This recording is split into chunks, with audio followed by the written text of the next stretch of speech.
This is the Southside School of Financial Freedom Watchlist and market report for the week ending December 17th, 2022. Our question this week is, what are diamond hands? The answer will be provided later in the video. This week, the market ended lower. The Dow Jones decreased minus 0.85% on Friday and was down minus 1.66% for the week. The S&P 500 decreased minus 1.11% on Friday and was down minus 2.08% for the week. The Nasdaq decreased minus 0.97% on Friday and was down minus 2.72% for the week. Looking at the week, we can see that there were 6 up finishes versus 9 down finishes for the major indexes. On Monday and Tuesday, all the major indexes finished up. On Wednesday, Thursday, and Friday, they all finished down. New unemployment claims were 211,000, which was better than expected. Retail sales fell 0.6% in November.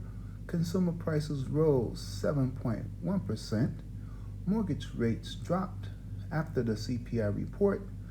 China brought a case against the U.S. to the World Trade Organization over Washington's semiconductor export curves. Sam Bankman-Fried was arrested and charged with conspiracy to defraud the U.S., wire fraud, securities fraud, and money laundering. And the Fed raised interest rates half a point to the highest level in 15 years. New unemployment claims, retail sales falling, consumer prices rising, mortgage rates dropping, China bringing a semiconductor case against the U.S. to the WTO, a crypto exchange former CEO getting arrested and charged with fraud are all news. And news drives the market, good and bad. Day-to-day predictions on whether the market is going to go up or down are virtually impossible because predicting the news is impossible. However, the market is rigged to go up. It does not go up every day or even every week, but the market will generally go up over time. Stock prices move in a random fashion. They go up and down with an upward drift. The market will go up when the powers that be want the market to go up. While there are many powers out there, the top 5 powers that be are the Federal Reserve, big financial institutions, big corporations, the President, and Congress. These 5 entities will do what they must to drive the market higher. Now we are at our question of the week. What are diamond hands? Diamond hands is a term that refers to holding an extremely volatile investment asset, particularly crypto assets, regardless of the volatile swings up and down in price. The idea is that eventually the asset will go up and will turn out to be a great investment. Diamonds are hard, and those who hold on to, that is, not sell a volatile asset, have a hard conviction that the price of the asset, despite the volatility, will be very high. Many Bitcoin investors have diamond hands. They are hodlers. That is, they hold on for dear life. Hodl to the moon is the refrain of those who have diamond hands. Even though the term is mostly associated with Bitcoin, it can be applied to any investor who holds on to volatile assets, including stocks. Do you have diamond hands when it comes to your stocks? Do you hodl? Or do you own any stocks at all? If not, why not? Is it because you do not understand anything about the stock market? Well, it was not taught to you in school. If you ever want to learn how to get wealth and income through the stock market, you are going to have to teach yourself. You must RSI, that is, read, save, and invest. Formal school taught you how to read, but society and the powers that be discourages you from reading books. School taught you to be a worker. They did not teach you how to be an investor. and they taught you absolutely nothing about the U.S. financial system. You can learn how to be an investor if you simply start reading books about investing, books that you can borrow from the library for free or buy cheaply online. It is not difficult to learn how to be a passive investor, which is what most people should do. Check out this list of recommended books on the books page of the Southside website. These books and others like them will not tell you which direction the market is going to go, but you can learn how to make money in the market no matter what the market does. I don't know which way the market is going to go on a daily basis, and I don't care. I trade the market as it is, not as it should be. I take what the market gives me, whether it's going up, down, or sideways. How do I do that? I apply the Southside strategy.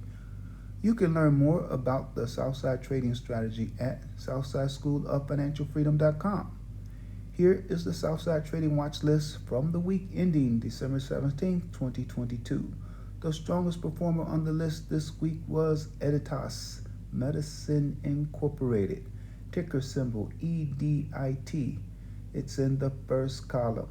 It was up 2.6% on Friday and increased 8.68% for the week. Editas is a clinical stage genome editing company that focuses on developing transformative genomic medicines to treat a range of serious diseases at the genetic level. Looking at a summary of results, you can see that Editas has decreased minus 61.32% year to date. I did not trade or generate cash flow from Editas this week. Whether a stock goes up or down, you can generate cash flow from it. Whether you own a stock or not, you can still generate cash flow from it using the Southside strategy. The Southside trading strategy involves trading for weekly cash flow, that is, trading for income. SPY is shown at the bottom of the third column. SPY is the S&P 500 ETF. This is the benchmark I compare my trading performance to. My objective is to beat the S&P 500 index while at the same time generating cash flow. Most professional money managers do not consistently outperform the S&P 500 index. They usually lose and lose badly to the index. Thus, most investors and traders should just invest in or trade a market index fund or ETF like SPY. What do? Do you beat the S&P 500 index? Do you have a watch list? What is your investing and or trading strategy? How well do you do against the S&P 500 index ETF SPY? Let me know in the comments section. Are you willing to share your strategy? The Southside portfolio cash flow system is outperforming the S&P 500 index ETF SPY. The Southside portfolio is up 1.38% versus minus 19.3% down for SPY, a difference of 20.68%. The Southside is beating SPY by almost 21%. The cash flow generated by the Southside cash flow system for this week was 1.88% of the portfolio account value. The account value changed by minus 5.98%. Meanwhile, the S&P 500 ETF SPY changed by minus 2.55%. Bitcoin watch. Bitcoin lost minus 2.66% this past week and continues to be in a bear market. It is down almost minus 76% from its all-time high, which was achieved in November 2021. I sold option contracts on one position this week. It was a put that ranged from $0.00 to $52.35. You can get more details, including the total dollar amount of cash flow for the week, on the website southsideschoolofinancialfreedom.com. To increase your financial IQ and understanding of the stock market, please check out past videos for other questions of the week. The videos are arranged in playlists levels 1, 2, and 3. Level 1 being for beginners, level 2 intermediate, and level 3 advanced. The videos are also arranged in playlists by subject matter. In the meanwhile, please like, share, and subscribe.